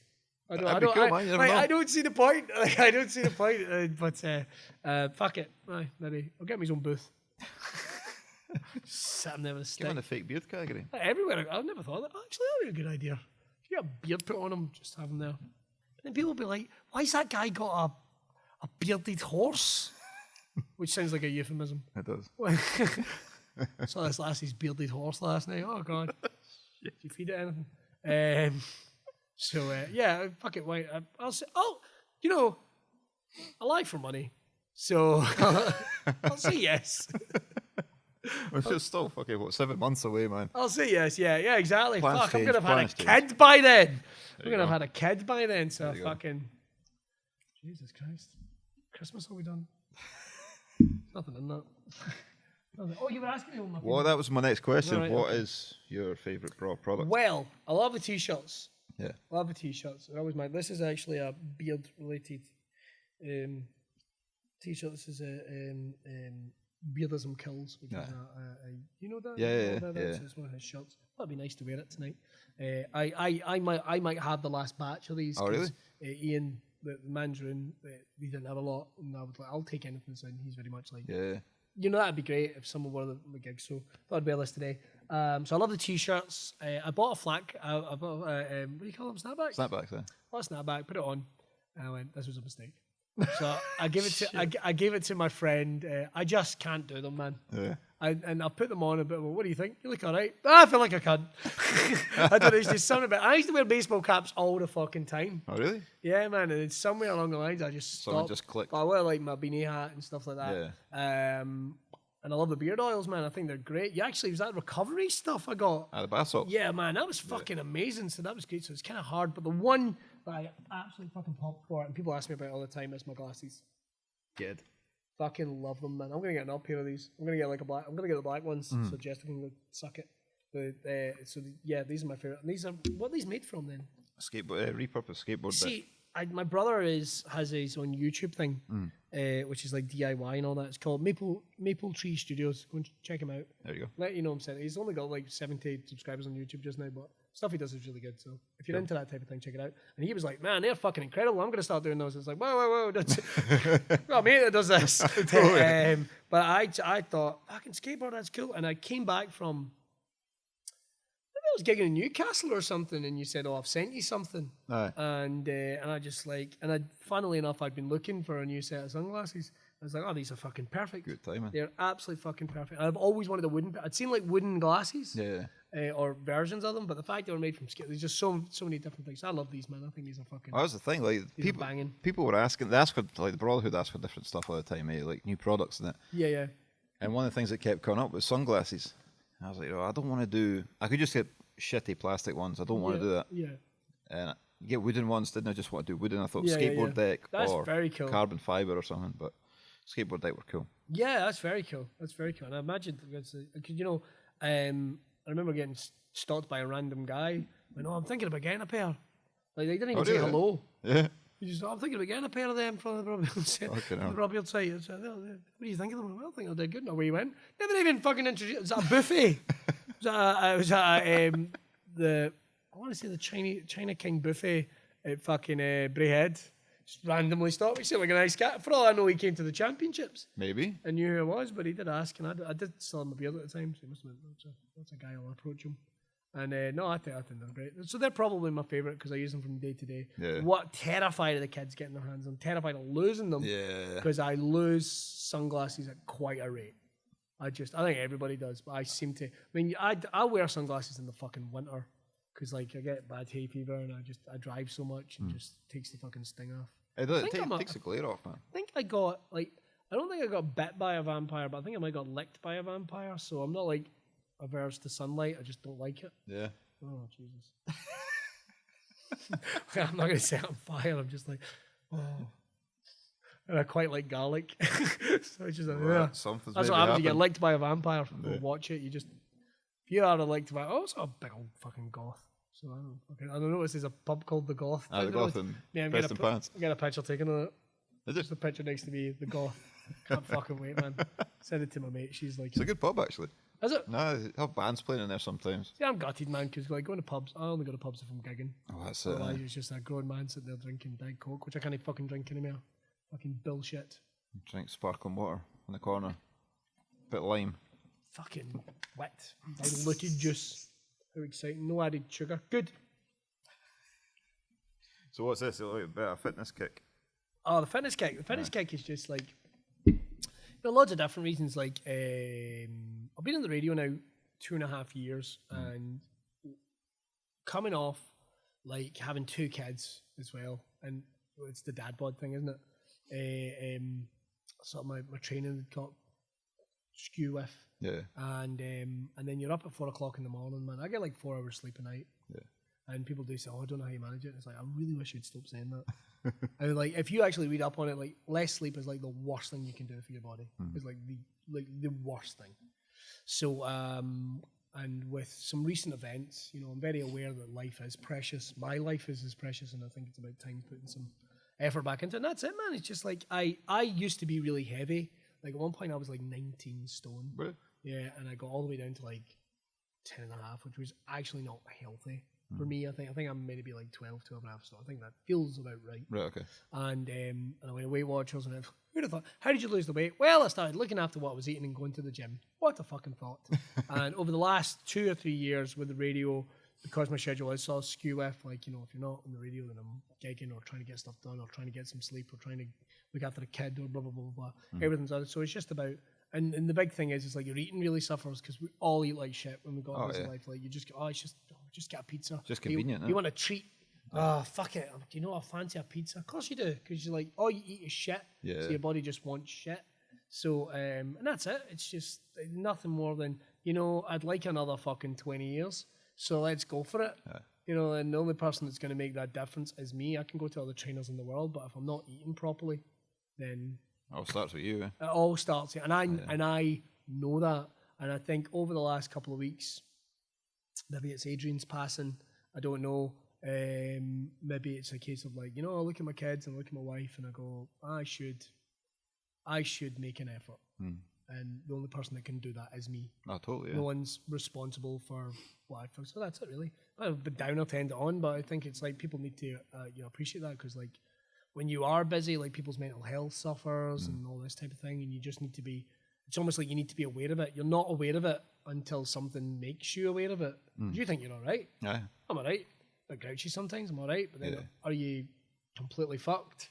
And no one's there to go, by the way. Sometimes you're just running on fumes, eh? Yeah. And I think and I did that before I started comedy. Like I had like fucking proper jobs and put on weight and stuff like that. And then it was when I went full time in comedy, I remember thinking, I'm going to need to make an effort to like start looking after myself if I'm going to be doing this. Yeah. Because I'm my biggest asset. Totally, yeah. And you're your biggest asset. It's the same with everyone. Like you're your biggest asset, and when you start thinking about it in simple terms, like, and I can probably well and good me going to like guy's an amazing trainer, a guy called Scott Brown. I was training with him, and a guy called Thomas Mackerel, you know, is TJ Rage. Amazing trainers. But I'm not doing the work at other times of the week because I'm like, oh fuck it, I'm tired. Oh, I'll have an Empire biscuit, just my wee treat in the middle of the day. But then I'm not doing anything to burn that off. So why am I eating so fucking much? And lo and behold, you start putting away. I know that, and it's only recently, literally, I think with, like I say, with Adrian's passing, that it just was kind of on my mind a lot. And just out of nowhere, it's like, maybe I'll start making the effort. Yeah. Maybe I'll just, maybe I'll have maybe I'll just not eat. I'm here with my wife and kids, and it's been so easy for us to go, let's go have a wee pub lunch. Totally, yeah. And let's go and have and this is like day one. Like for the record, this is not like me. Like, he looks like shit. No, this is like day one of this new health kick, and it's not even a health kick. He called it a health kick. It's just like a readjustment. I've got to get through this first week, then I've got to get through the second week, third week, fourth week, sixth, seventh. Break it down into manageable chunks. Yeah. And that's where I've been before, man. Like I've done it. I've like, right, I'm gonna get back into this, and then I've done like a health kick for 6 weeks and dropped a stone. Yeah. Boom, there it goes. Oh fuck, well who'd have thunk it? And then something's happened. If I had to go away, if I had to go on tour or something like that, and then you get still a whack. And it's about making that adjustment. Just going like, don't. If you're gonna have a fucking Snickers bar, then you're eating nothing but fruit for the rest of the fucking day. Yeah. Like you just got to be aware of that. Even now, like I know I've got 6 points left on my Weight Watchers, so I'm having like 2 slices of toast, Weight Watchers toast, and a fucking apple, and that's me. Done for the day. You find yourself cheating at midnight. You're midnight. Come on, hurry up. 1 minute past. But then, a big thing with me is like eating in the middle of the night. I have a terrible sleeping pattern. Yeah. Fucking just atrocious. And I think that put weights. I don't think this is anybody that anybody won't know. I think hopefully people can identify with, but it all fucking feeds into it, man. It does, like, if you're not looking after yourself, then maybe your mental health's not where it should be, and then that can fall over into other aspects of your life. And yeah, so getting up in the middle of the night going, I'm going to go downstairs and eat a cake. It's like, maybe go downstairs and eat an apple. Yeah. Maybe go downstairs and eat something. Maybe go and have a drink. Maybe you're thirsty. Maybe just wait. Sometimes you just have like half a pint of water that it makes you feel full, eh? Gets rid of the craving. Go back to your bed. You only are pissing about 40 minutes. Yeah. Maybe sometimes it's easier to have that Snickers. And with a kid coming in as well, I'm going to be up in the middle of the night again. Yeah. I'm on 4 hours sleep. Yeah. That's not great. That doesn't sound good. Nah, so, it's a prime snack in the theory. Yeah. So, exactly. And that's where my weight gains kind of came from. Not that I'm blaming it on my kids.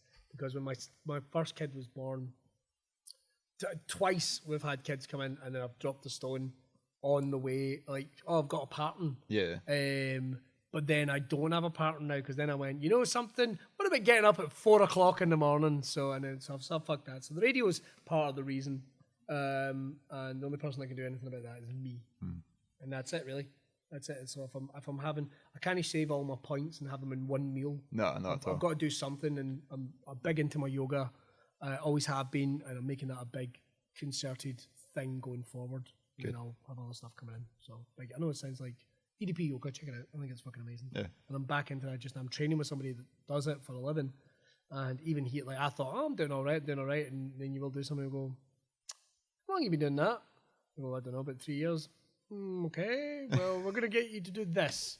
And you go, oh, well, that feels different. Yeah, and it's all about improving flexibility. And people look at me and they go, you do yoga? And it's like, I do yoga and I like doing yoga. Yeah. And you'd be surprised, man. Like last time I thought I really concerted, which would have been about a year ago, January. I did like yoga, just yoga, and watched my eating for a month, and I dropped a stone. Oh, really? Yeah. Amazing, eh? Just by doing that, by also cutting out shit. It is, man. It's like I'd love an ice cream. Sit down by the beach and I'm not having an ice cream. That feels wrong. But I need to go. It's all about reprogramming your head and going, don't have an ice cream. Do you really want an ice cream? Yeah. Or do you want to have something proper to eat later? But the thing is, you have an ice cream, you just want another one straight after it. Aye, totally. Your body craves the sugar, eh? Totally. So last night it was like, it was pish. I was just like, I can't even remember what we had for dinner. But it was kind of like, oh yeah, my wife and kids made trifle. When you have kids, it's really hard because they sweet stuff about all the time. Yeah. And even last night I was like, oh, this is like the grand tour. Fuck. I'm gonna have some biscuits. I'm gonna go and have 4 biscuits right now at 11:30. I'm gonna have 4 biscuits. Why? Because I fucking can. Yeah. Because tomorrow I'll not be able to have these biscuits. These biscuits are going to be here when I come home. I'm not allowed to go, oh, just one. Or if I do, I go, bastard. Right, I'll have to put that on my fucking chart and see what damage that's done. Fucking bullshit, man. And cheat days, man. Cheat days are banned for the next 6 weeks. I was going to say, do you get cheat days with Weight Watchers? I did it before. I did it before. Right. But that was when I had the time to go and work out for like 2 hours a fucking day, every single day. And I was getting full night sleeps. Because then I would have a cheat. I'd go and I'd get weighed on a Monday if I'd lost weight. Brilliant, cheat day, fucking cookies, lasagna. I'd go mad for an evening, effectively. And the next day you were back on it. And it worked pretty well. But I don't think I'm going to get away with that this time. No. I think that was a while ago. That was 10 years ago, and I don't think I'm going to get away with that now. So it's like, right, okay, just fucking just keep this going. And give yourself a treat. Totally. Give yourself a treat every now and then. Because if you just like eat pizza every fucking night, then pizza's not a big deal. I fucking love pizza. Oh no, the amount of fucking calories in that. Can't believe the conversations about the calories in that, but the but you know, like I love American and Mexican food, man. Yeah. Like a good fucking pizza is so hard to find. Like so hard to find. Yeah. There's actually a website called Barstool Sports. Aye, Barstool Sports. You know them? Yeah. I don't know what the name of the guy is. I know people really don't like the guy, the presenter. I don't know his name. I've seen him on YouTube. He calls himself El Presidente or something, but I like his pizza reviews. I think they're always quite fair, to be honest. And it's watching those pizza reviews that made me go, pizza we eat is shit. I know. Like you will see, and a friend of mine went to Canada recently, and like she's go, oh, this is us having our family night pizza. And I went, that looks amazing. That's exactly. I want the pizza from Stranger Things. Yeah. I don't want fucking Domino's pizza, man. So that's my big thing. I'm gonna 6 weeks. I'm gonna find somewhere in the UK that does fucking nice pizza. Decent pizza. I'm gonna fucking have a night out. I'm gonna invite people. You can come, John. Thanks, man. We'll fucking go and we'll just have decent pizza and just go and that was great. Right, she's all there.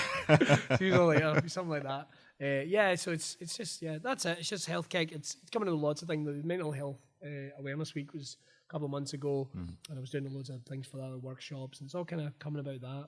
And it's constantly just keeping an eye on yourself. Keeping an eye on yourself, because even though other people should, and you should keep an eye on other people, and you should be open to talk about things, it's harder than people think, you know. Yeah. And also people can slip through the cracks. And because like I think I've never thought I'd ended on this or come towards the end of this, but you know, like you hear like it was Chester Bedingfield from Lincoln Park, and there's someone else recently, Keith Flint, Daz last year, people that seemed fine, and then they went the route they took, or the route, you know, things happen, and I think people need to be aware of that, really aware of that. That just a little thing, a little gesture, because I mean, just because someone seems alright doesn't mean you can't go, you know something, mate, I care about you. Or, you know, so that was really good. Just sometimes it's all people need. Totally. Sometimes it's all people need. And is everything okay? Yeah, is everything okay? Because if it isn't, you can say. And that sounds weird when someone's alright, because there's no muscle. Someone going, you alright? You go, yes. But it's better to ask than not to ask. Right? Or what do? Do you go like?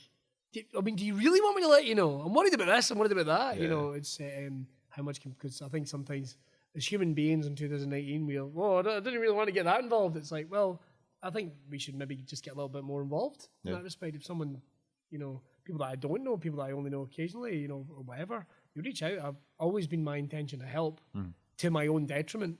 Yeah. So it gets to the point where you maybe got to go, wait, stop. It's taught me. It's like maybe you should start thinking about yourself. Yeah. Because you don't know. And I mean, what happened, of course, with Lionheart is, still quite sore for us all. It's going to be, and it's the only good things, and I don't think there's any real good things that came out of it, but the only positives, should I say, is that it's shown a community that it should care about each other a lot more. Yeah. And both fans on one side of the ring, barrier on the other side, it's, it's a big thing that I think needs to get addressed for a generation of people who have grown up going like, but you don't talk about your feelings, really. You do that, you're not a man. You're not a man. You're not a man. You're not a woman. You're a pussy. You're just meant to bury these things deep down. And it's getting over that hurdle. Yeah, man. I'd so over the stigma. Yeah. Over the stigma. I mean, I know plenty of people overshare, but and some people are phony with it. I hate using that phrase, but because they do that, there might be something else going on. You always got to give people the benefit of the doubt. I'm terrible for doing that. I will literally talk. Oh, he's a fucking cunt. Did you know something? He's got a cat, so he must be a good guy. Well, he's a cunt. I guess it's looking at those type of things, and it's been very positive for me. So adjusting a mindset before, obviously, I'm not using the aging thing because it was such a shock to the system. And I'm still getting messages about it today, but it is nice because people are checking on each other. Yeah, and totally. People are really there for each other in ICW and outside of ICW. I know people that I haven't spoken to in years. Are you all right?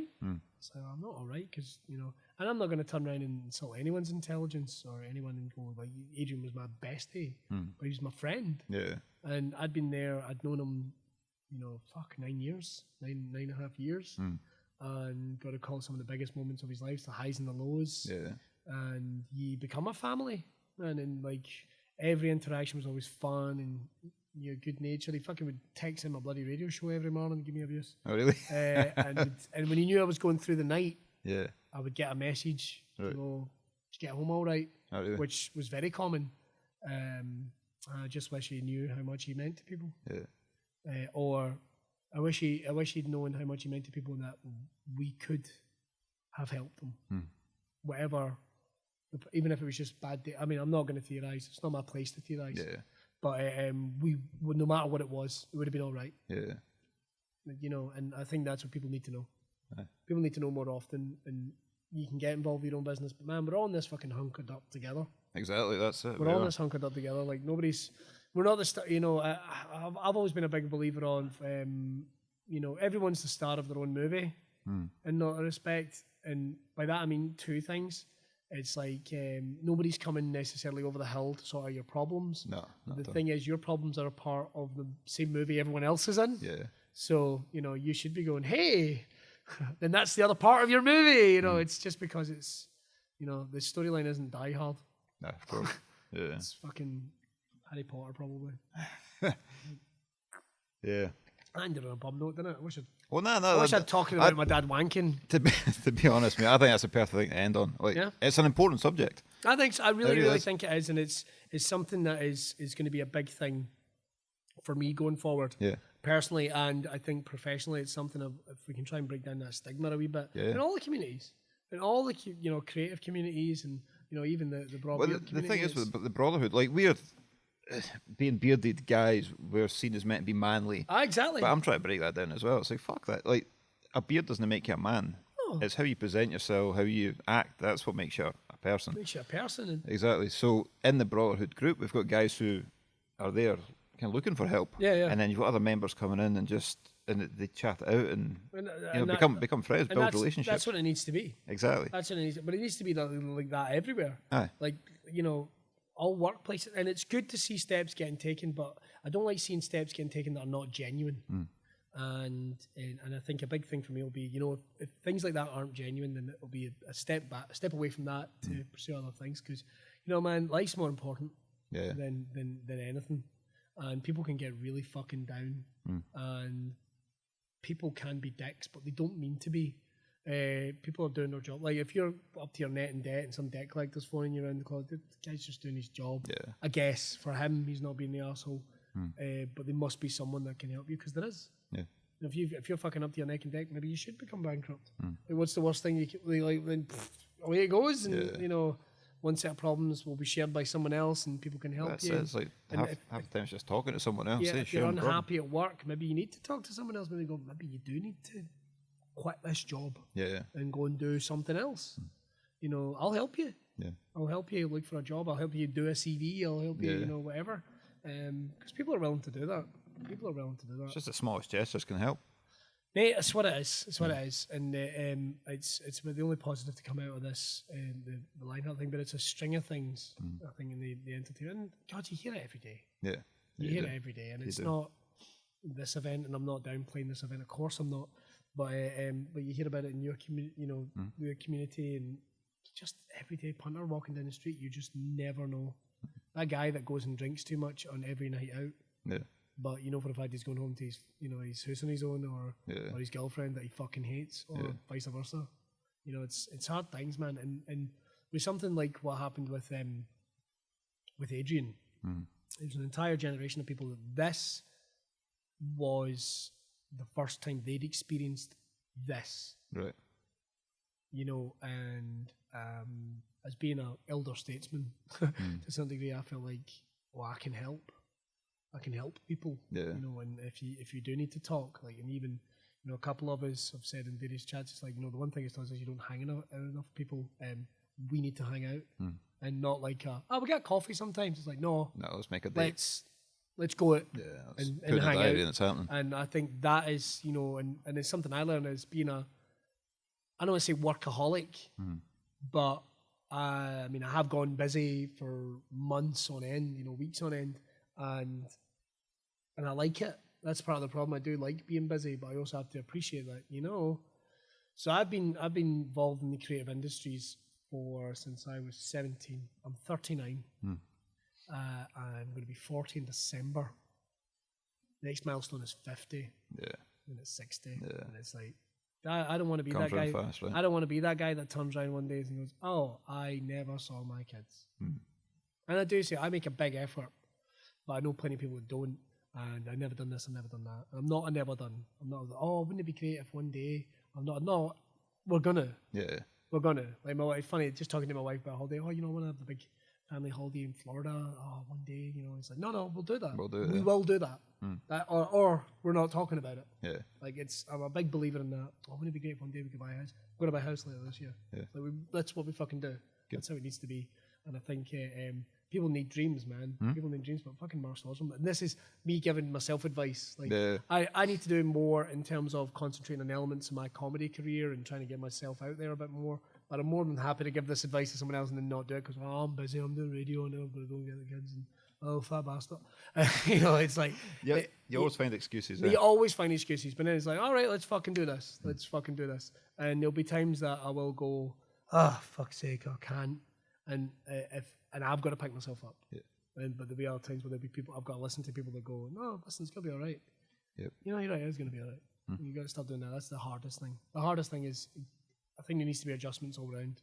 Definitely. Small adjustments that lead to a bigger goal. That's it, man. That's it. Yeah. And you know, and I would encourage anyone out there that's having a hard time with anything to talk to. Just reach out to people. Someone, other people, a stranger. Yeah.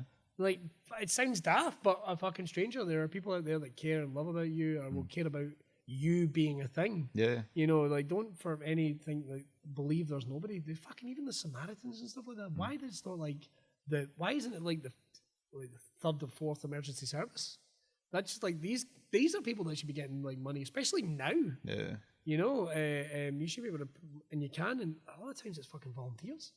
And I think in 2019, man, we need to really fucking readjust shit. Yep. You know, and I'd say that for comedians and artists and fucking the guy that works in the fucking Quick Fit. Anybody. You know? Anybody. Yeah. Anybody. We're just all folk at the end of the day, mate. Exactly. We're just all fannies, queefed out by the same fucking floating about the space and a wee bit of rock. No, man, I think that's a perfect thing to finish on. It's an important message. Yeah. And I hope so. It's one that's very much central to where I am in 2019, which all folk will get. Because I'm a weirdo. There's two ways about it. And and I'm all over the place. And I've got ADHD, for fuck's sake. Like, it's hard holding a thought in my head. I've noticed that. For any length of time. So that's why when people do go, it's like, oh, you sound really different in the radio. It's like, you have no idea how hard that is. You have no idea how hard that is, and you're constantly banning against things like that. But yeah, it's fucking life. I just want people to get it. It's like, that's what's going on. There's about 8 of us in here. There's about 8 of us in here. A party going and on. You never know what one you're going to get. Yeah. But they're all good guys, I reckon. Yeah. Maybe one of the cranky ones a bit of an arsehole. He's fucking, I'm tired, I want to go to my bed. He wants to go to he's thinking about going to bed when he gets up. He's a fucking bell end. If you're lucky, he does fall asleep and then some other cunt takes over. And that's the thing, right? I'll say this, I fucking hate getting up early in the morning. No, that's unfair. Say a 6 o'clock rise. It's great. Yeah. Get up, get things done. Say a 4 o'clock or a 3 o'clock rise. Fuck that. Unless you're going to the airport for a holiday, then it's acceptable. I've never done one that early. Oh no, that's not true. But even then, I was driving to fucking Newcastle. That was all right because it's like going to my holidays. Yeah, totally. Going to my holidays. Driving your flip flops and your shorts. Going to the airport and I'm going to get me a fucking bacon double cheeseburger at fucking 6 in the morning because they never have fucking breakfast on, cunts. No. Right, man. Do you remember Fatty Arbuckles? Who? Remember Fatty Arbuckles? No. No, the guy. There used to be a chain of restaurants called Fatty Arbuckles. No, I don't remember. They were kind of like Frankie and Berry's TGI's, Right, okay. right? And they used to do amazing burgers. You get like triple stack burgers and stuff like Yeah, that. yeah. Like, they had one, I remember, at Manchester Airport.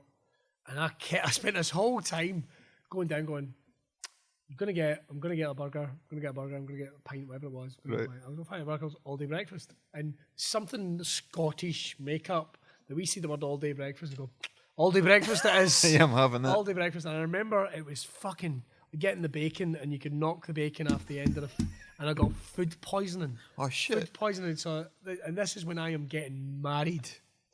Right, so the night we land in Orlando, I've got a belly and it's rock hard. And I'm like, oh, this guy. And I remember going to a steakhouse, man. And it was like putting this meat in and chewing it in and going, I can't swallow this. Shit. And then like that night, I went back. Managed to walk back to the hotel. Someone cool T-shirt. It was a Green Lantern T-shirt. I remember that, but I was out my face. I got back and I threw up, like big style. And this is like, I'm getting married in like 3 days, 2 days, 2 days. And oh god, I shit myself. It was the first time I shit myself since I was a kid. Was this on the seesaw? Huh? No, it was on the seesaw. I'm late, and I remember my wife coming in. I go, you all right? Like, no, I'm sick. I shit myself. I'm the worst husband you've ever had. Like, you don't need to do it. Like, I thought this was like a deal breaker. You don't need to do it. You don't need to do it. I mean, I'm shit myself now. I was just like, I'm empty. But man, did that look skinny in those wedding pictures. Cleaned out. Oh man, just fucking look at the shape Billy's in. He's got a 6-pack. Fuck man, I've shat myself 3 times in my life. One was a diet change. And I went, fuck that. And that was in a meeting in Costa. And I was on like this liquid diet, Avanti or something it's called. I'll never do it again. Because like, oh, I'll do a quick fart. And I basically, it's the old cliche, I heard it hit the floor. I heard it hit the floor. And I was like, I'm meeting somebody in 20 minutes, but because I've got because I've got kids and they've shat up their back in all manner of places, like, there's nothing worse than you go, I need to go, my kid shat up his back. Which is an expression I love. Shat up my back. I fucking bombed it to, like, I knew exactly what to do. Right, okay, right, so there's a Sainsbury's over there, I can get shorts and wet wipes. Make it to the toilet, clean myself up, and I'll be back here in 20 minutes. Go. No one will. I knew exactly. It was like Mission Impossible. I knew exactly what to do. If somebody had tracked me, they were like, "Oh my god!" He like didn't even. It was like Jason Bourne of like shitting up your back. It was the way I went. Knew exactly what to do. Amazing. So, if you ever find yourself in that situation, give me a call. Call Billy. Yeah. It's going to be the new phone lines. It's going to be fire, ambulance, police, Coast Guard, Samaritans, me. I'm going to add you to that list About time. as soon as we're finished. About time. Right, man, I think we need to wrap this up because I'm running out of memory on this. Oh, fuck. Right, okay. Sorry, mate. Anyway, thanks for being a guest, man. Thank you, man. I appreciate it. I'll see you. We're going to pretend like we're not going to see each other again. Yeah. I'll see you. For that pizza. Oh, fuck yeah, man. So 6 weeks. I'm going to make it. Woo-hoo. It's happening. Cool. Thanks for watching episode 6 of the Braw Cast. This has been Billy Kirkwood. Hello. And we'll see you in the next episode. See ya.